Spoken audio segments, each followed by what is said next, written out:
এগুলো হচ্ছে কুচি সোনা কাটাইয়ের ছাট।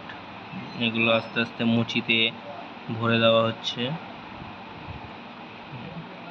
খুব আস্তে সুস্তে দিতে হবে, কারণ হচ্ছে বাইরে পড়ে গেলে চলবে না। সুন্দরভাবে মুচিতে দিয়ে দিতে হবে এগুলো। এবার হাত দিয়ে চিপে দিতে হবে, কারণ হচ্ছে পড়ে গেলে লস হয়ে যাবে অনেকটা। মুচিতে দিয়ে দেওয়া হলো, এগুলো ভালো করে টাইট করে দিতে হবে। মুচিতে আমাদের পুরো হয়ে গেল সোনাটা। এবার একটু সোহাগা দিয়ে দিতে হবে, কারণ সোহাগা না হলে সোনা গলে না ঠিকভাবে। সোহাগা কিছু পরিমাণ সোহাগা দিতেই হবে সোনা গালানোর সময়।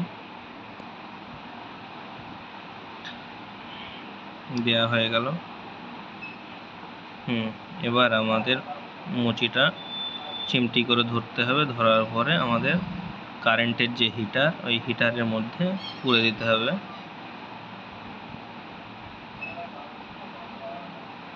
দেখতেই পাচ্ছেন কেমন হিট, 1080 ডিগ্রি।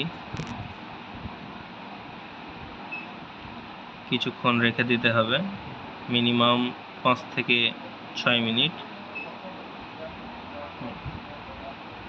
মনে হচ্ছে এবার হয়ে গেছে গালানো। খুব সাবধানে বের করতে হবে, খুব গরম এটা। এবার আস্তে করে ঢালতে হবে।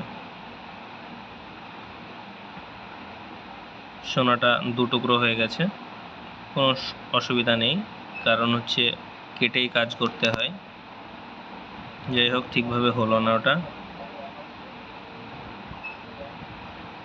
এটা হচ্ছে সোনার কামি। খুব গরম আছে, ওটা সাবধানে দেখে নিতে হবে।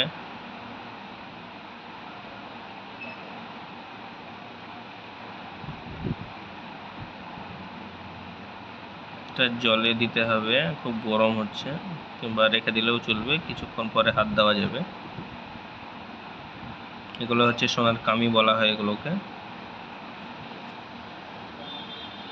সোনাটা এক জায়গায় হয়ে গেল। এবার আমাদেরকে করতে হবে কি, কাজ করার মতো হয়ে গেল। হিটারটা এখনো গরম হয়ে আছে। এটা মিনিমাম 1 ঘন্টার উপরে গরম হয়ে থাকে।